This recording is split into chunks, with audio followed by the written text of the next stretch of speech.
Okay, that's really good for Sephiroth. That is really good for Sephiroth. So, yeah, we are seeing the Sephiroth here, and Dusk might have gotten hard counterpicked. Game & Watch does not have the best record against swordies. Of course, a lot of times this character has a lot of ways of getting good juggles. However, if he can't even get the hit to set up the juggles, like we see with the spacing on the Sephiroth, it's going to be so difficult for Game & Watch to get it. But hey, Game & Watch can't get those juggles. It does always be proving how strong those juggles are coming 50% to start off the game. And this is what I was just about to say. When Dusk has you at the ledge, you have to respect the fairs. The way that they are going to play this game out and condition you to jump is a pivotal point of this matchup. Dusk is a pressure in the corner is going to be instrumental for Luca to find success. Now, regardless to the experience in East Tennessee region, the only real Game & Watch we have is a player by the name of Muck, who will not just only play Game & Watch, but also will play Wii Fit Trainer. I don't know how much Luca has played against Muck, maybe has to deal with this, but Dusk is going to be an entire different creature. So how is he going to be able to deal with burst attack, gets the leads back, looking for a ledge trap, looking for that hit, gets the F tilt, catches the jump off ledge, Luca with a strong start to work around. Yeah, and one thing we wanted to put out on both sides is these characters are both extremely light, and they both have very devastating and heavy-hitting moves. So it's all about finding ways to capitalize as much as you can when you close out a higher percent stock and you have a lot of percent on board. Just like that, you can test the key. Unfortunately, it trades unfavorably, and now you have to find a way to start racking up percent again. It feels like a stalemate at this point right now, Toledo. Yeah. I think regards down to that, you kind of just have to get a good, strong start. You have to at least work around that space and get more comfortable and deal with the fact that sometimes you have to deal with the dumb stuff that comes in the game and not overextend and get too frustrated. I think it's going to really come down to the mentality. Who will get a strong start. However, Dusk gets a good let's out to work around. Good damage. Luca able to return back. It really comes down to how y'all can be able to start strong, maybe finish it with a bang. Yeah, but here it is. The wing is online, so now Dusk has to play extremely patient around the options coming out from Luca. If they find anything that connects, like a back air, the F tilt, or possibly the Giga Flare, you're in big trouble, especially as the rage does rack up onto Sephiroth. Now, here's sort of an issue with the Giga Flare. That is reactable to Oil Panic, and we've seen so many times where Dusk has thrown out the Oil Panic as a, try me, guy, try me. But at that point, it's not going to be able to work. Either Luca has to find a better option. We're going to change up the game. However, Dusk already with a stock lead, looking to take this first game. How do you fight back against this? Part of it, I feel like, is Luca has not found a way to get off of these platforms. Dusk has continued to abuse Luca and constantly reset using nairs, up airs, and just rack up early percent to a point where it's almost uncontestable. So it's going to work around it. However, Sephiroth does have the range. Maybe have to play it slow. However, Dusk has just been dunking around all of those hits and getting so much extra credit to boot. Can Luca try and take the stock off just yet? That'd be a big issue. However, Dusk vulnerability, Dusk movability has been solid. It gets a matchup like this, that's a good way to make a statement. Yeah, and one thing that I do want to see right now is how Luca is able to at least close out one of these stocks. You have the wing online, so using Sephiroth to the full. Okay, here comes the down throw. So now these ledge traps are some of the most important of this game so far. You have to find a way to close out this stock early and often. Game & Watch. I was just going to say, game 147 is rare. So close out now. To work around it though, but bad position coming in for Luca, but also not the best for Dusk. But able to get the ledge trap continuing, really trying to find an answer, trying to fight back. But this is such a pivotal point in the match. Luca trying to find the mains, trying to find the works. But hey, she's starting to fight back a little bit, getting a little bit more hits. And even then, we've already talked about how light this character is. Oh! It's so scary! Yeah, I like the ideas coming out from Dusk to contest some of these recoveries, and the chair just barely missing, barely not killing, and now the bacon, and Dusk has been looking for this setup consistently, where you go for the bacon and maybe air dodge down and Oh no! Almost caught that with such good mix-ups. Dusk really pulling everything out of the pocket. Whipped on the down smash, getting into the potential to maybe kill with an up throw soon. It's going to be a big issue. Goes off stage. Texas. Wait. Oh! She just stole that right back. No.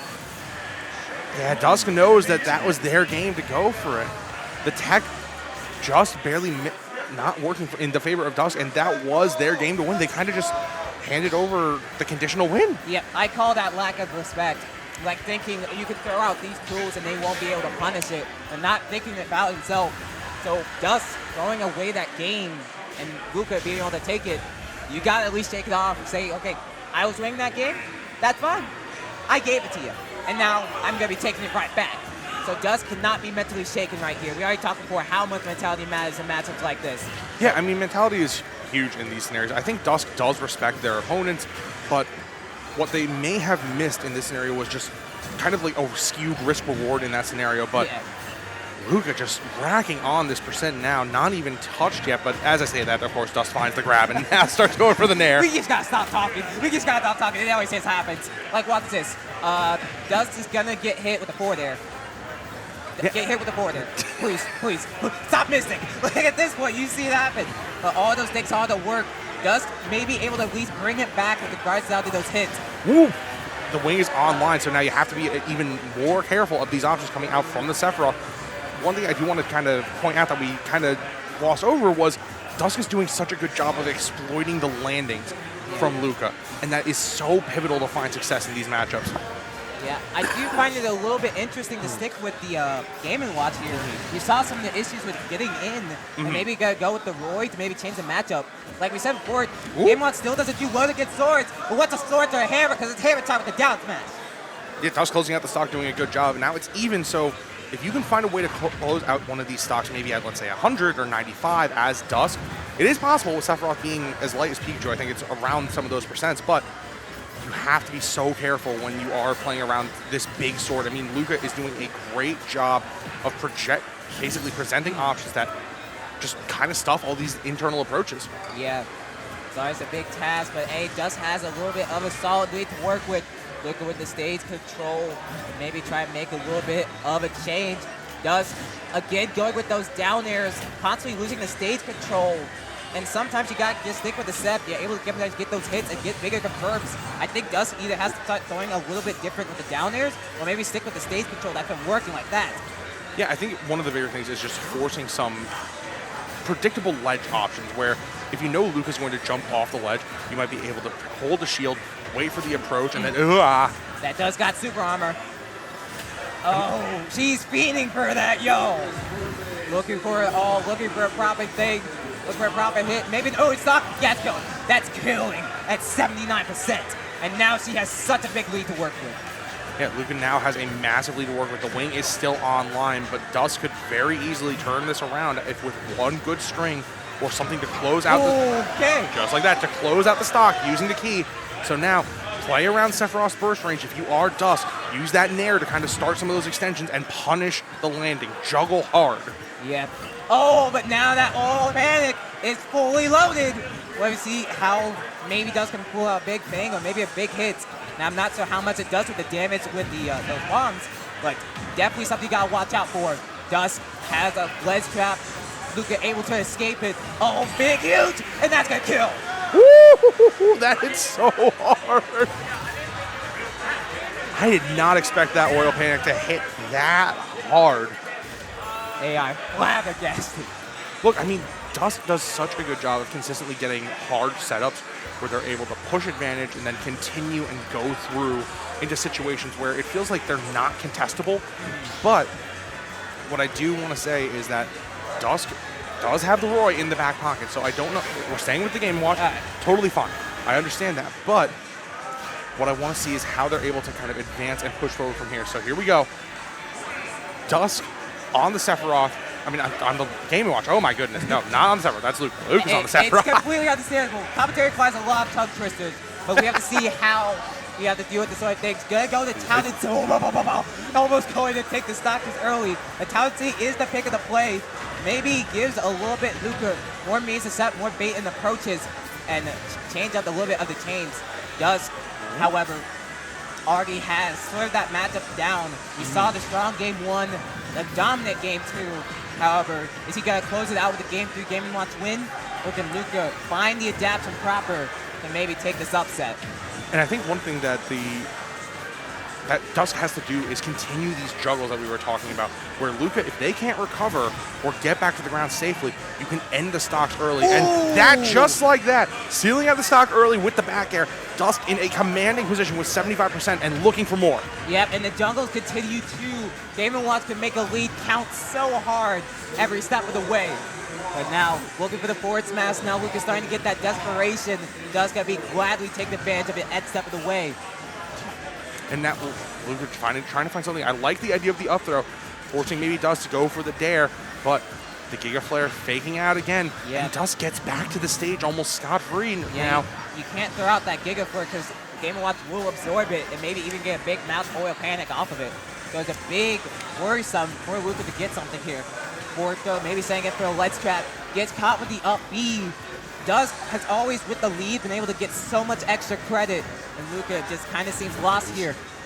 And the wing is online. One thing I like that Dusk has been doing is punishing this detail at the ledge to try and cheat Dusk up into the air. Ooh. And now the Scintilla finally coming out and punishing Dusk with 77% on the board. Yeah, that was the first time I really saw that Scintilla come out, so big banger to really do it. Now, trying to fire back. Dusk starting to lose his lead here. And now Luca's saying, all right, maybe take an early stock. I'll do it my own. And not able to get the up smash. Probably the lead has just dissipated. Yeah, I mean, one of the things that we are consistently seeing from Luka is using these heavier hitting moves to punish Dusk landing in predictable spots. And now Luka doing a great job putting out some of these lingering aerials, trying to punish Dusk. Now he has such a good lead. Trying to work around it. Dusk with a good dash attack going low. But gets hit with that last hit of the up B. Let's Trap, big, huge position. If she can get the first stock, which hasn't been happening at all, that changes the entire pace of the game. It forces Dusk to be on the back seat for the first time. Still, we saw this happen last game where Dusk did go down and had to find a way to claw back. So anything is possible in this scenario. And now getting juggled, the weak point that we've seen throughout the course of this set, and Dusk at the ledge, reversed. She just turtled under the turtle. She just turtled under that back air, and now has a stock lead to work around. Dusk needs to find the answer to close it back, because now it forces you to overextend, and Luca's catching you at every step of the way, 52%. Early stock 2 can make it count. Does the jab, but doesn't get the proper confirm off of it. It gets the up smash. Luca is on a tear right now. Luka is finding so much to extend off of Dusk right now. 80% on Dusk, and the up B does close it out. Dusk, there is a chance for them to come back, but you have to respect these massive hitboxes coming out from Sephiroth. Yep. Always like the way using the jab launching set of mix-ups, and then the down smash! Not it. But one more of those big hits will be the dagger. Trying to find a bigger hit, a Dusk trying to keep a juggle, trying to keep the energy. Nice air dodge read. All this damage stacking up, 65%, 74. It keeps going higher. Looking for an A, potentially with a grade, but it's going up with the numbers. And Dusk now, you can see, kind of slowing down the tempo right now. The wing is online, and Dusk now has to shift back that style. You don't want to run into Sephiroth willy-nilly and get punished by a down smash or something else. You also have to worry about those blast zones and their weight. A big hit will be the demise with these two weights on the edge. Now Dusk on the backseat. Watch those seal, dog. Gonna be a big test. Dusk still finding a way to get in. You can tell the respect on these two is big. They want to keep this bracket run going. Oh, almost gets the air dodge. The back air not enough, but the dash attack closes it out. And Luka advancing in the winner's side of bracket.